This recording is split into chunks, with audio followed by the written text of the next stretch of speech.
I'm going to preview the national title game in the NCAA tournament for Division I women's basketball.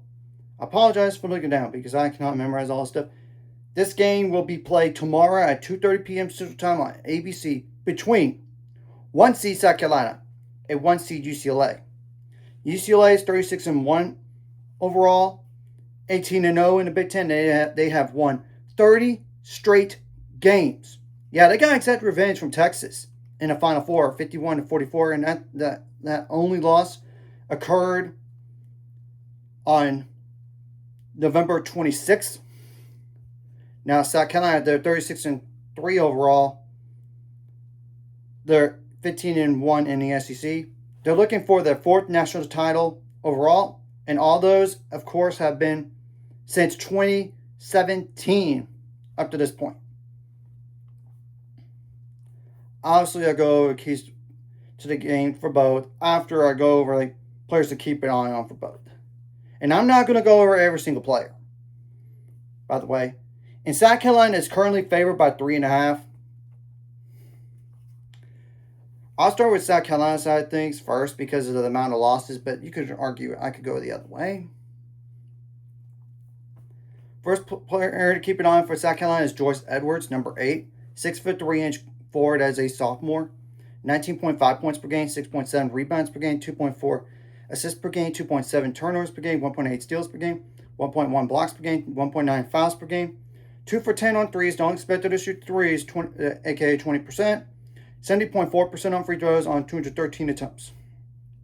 This Tanai Latza, number 00, 5'8" guard as a senior, 14.4 points per game, 2.9 rebounds per game, 3.6 assists per game, 1.7 turnovers per game, 1.7 steals per game, 1.2 fouls per game, 32.5% on threes on 80 attempts, 80% on free throws on 145 attempts. There's Medina Acott, number 11, 6'6" centered as a senior, 13 points per game, 10.8 rebounds per game, 2.2 turnovers per game, 1.3 steals per game, 1.4 blocks per game, 1.8 fouls per game, 48.1% on threes, but that's on 27 attempts, and 71.1% on free throws on 83 attempts. There's Tessa Johnson, number 5, 6-foot guard as a junior, 12.8 points per game, 3.4 rebounds per game, 2.6 assists per game, 1.4 turnovers per game, 0.6 steals per game, 1.1 blocks per game. Not blocks per game, fouls per game. 45.2% on threes on 199 attempts, 82% on free throws on 50 attempts. There's Raven Johnson, number 25, 5'9" guard as a senior, 10 points per game, 4 rebounds per game, 5.2 assists per game, 1.6 turnovers per game, 1.5 steals per game, 0.6 blocks per game, 1.5 fouls per game, 41.4% on threes on 99 attempts, and 83.3% on free throws on 48 attempts. There's Makir, number 44, 6'1" guard as a freshman, 7.2 points per game, 3.4 rebounds per game, 1.2 turnovers per game, 1.1 steals per game, 0.7 blocks per game, 1.4 fouls per game, 24.2% on threes on 66 attempts, 2/3 on free throws in terms of percentage on 48 attempts. There's Maddie McDaniel, number 1, 5'9" guard as a sophomore, 4.4 points per game, 2.7 assists per game, 0.9 fouls per game, 35.5% on threes on 31 attempts, 71.6% on free throws on 67 attempts.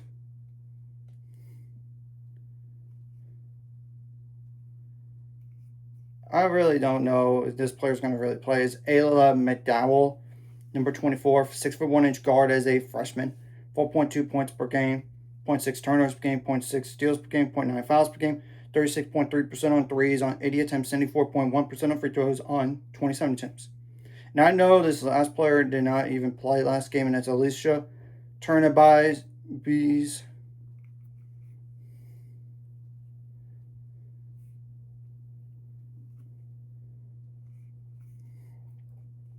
Number 31, 6'7" forward as a freshman, 4.2 points per game, 3.3 rebounds per game, 0.7 turnovers per game, 0.6 blocks per game, 2.2 fouls per game, 26.7% on threes on 15 attempts, 52.9% on free throws on 17 attempts. I know there's Miriam Dowda. I might as well just go over that real fast. Number 30, 6'4" forward as a senior, 2.8 points per game, 2.9 rebounds per game, zero point 0.6 turnovers per game, 0.6 blocks per game, 0.9 fouls per game, 20% on threes, but that's on 20 attempts, 77.1% on free throws on 48 attempts.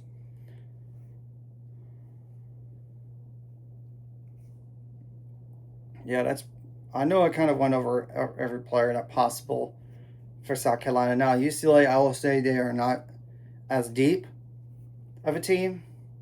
They only play like 7.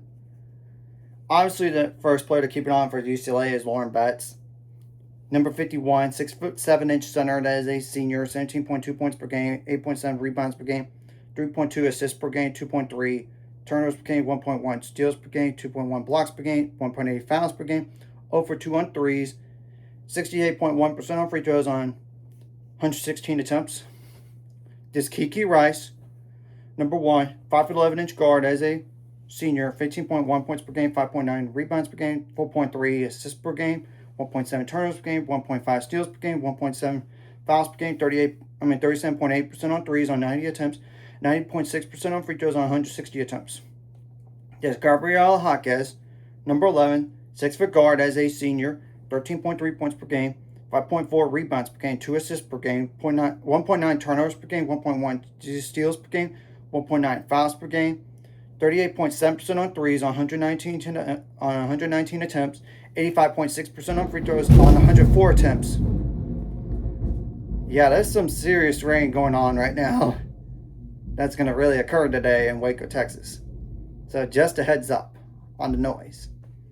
There's Gianna Neekins, number 8, 6-foot guard as a senior, 12.8 points per game, 3.2 rebounds per game, 2.9 assists per game, 1.2 turnovers per game, 1.1 steals per game, 1.8 fouls per game, 42.9% on threes on 196 attempts, 93% on free throws on 43 attempts.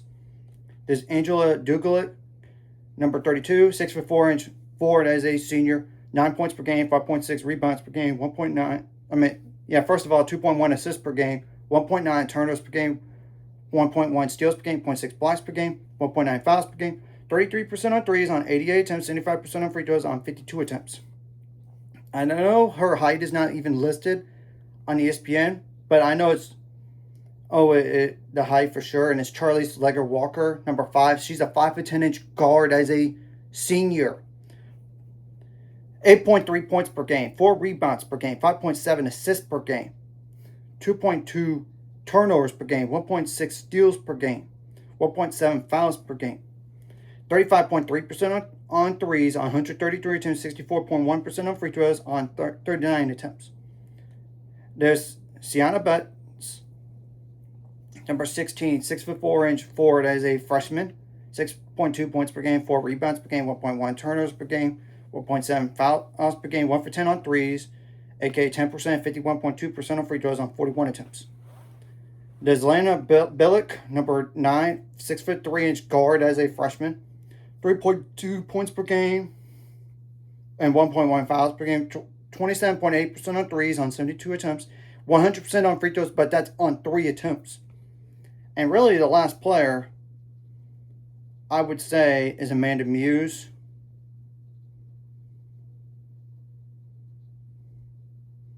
Number 33, 6'4" forward as a sophomore, 1.3 points per game, 1 foul per game, no threes attempted, 50% on free throws on 18 attempts.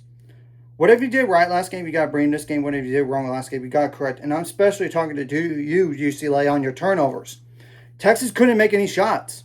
That's one of the reasons why you won the game, despite not many turnovers. You cannot turn the ball over 20-plus times and expect to win again. I'm just saying. You got to keep your poise and composure, because the last thing you want to have is like a technical foul or flagrant foul. You got to make adjustments on the fly, both offensively and defensively in this game. You got to be good in late game situations if it's needed. I know there might be some questionable officiating at times, but you got to be a more mentally tougher team and make plays to win at the very end of the day. And you got to do this for your seniors. This is the last game in their collegiate career. Surely you want them to win the national title, so give all the effort you can in this type of game.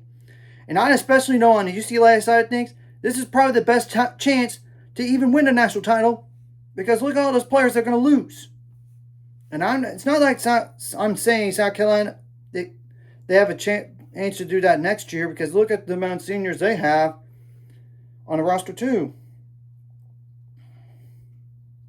I know they're going to potentially bring back Chloe Kitts, and that would be helpful for them. But Latson, Acott, or even Johnson. I know Miriam Downer doesn't play that much, but still. UCLA has more seniors. They're going to be gone next year. They have no pressure going into this game. They're underdogs. And remember, point spreads don't matter. Both of these squads were underdogs in their last game, and they still won. And I do expect that UCLA wants to get revenge from what happened a year ago in the Final Four against South Carolina. You'd be fooling yourselves if you don't think that. I'm just saying.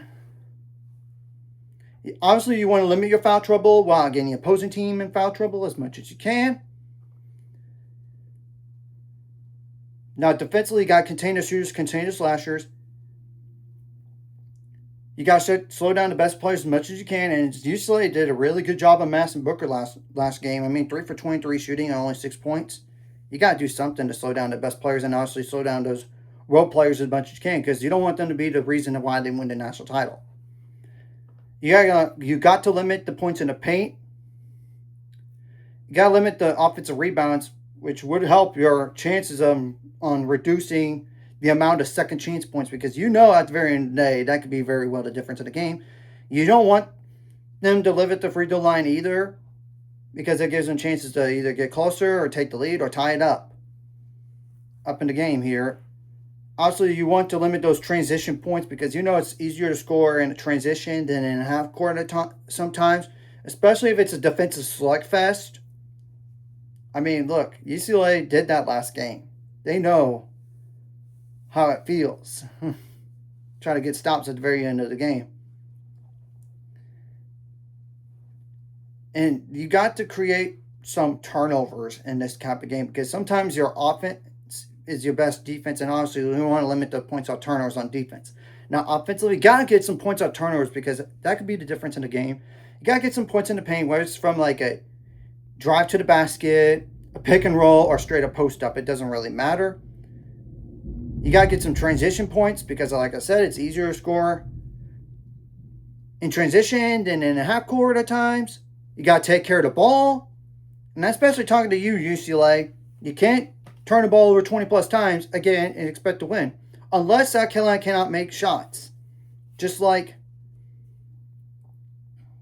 Texas did. And obviously, if you get to the free throw line, you got to make them count. And both those squads did that last game. So you got to bring that into this game. Because you know that could be the difference of the game. Also, you want to have your key players step up in this type of game, and you got to have your role players step up because they could be the unsung heroes in this game.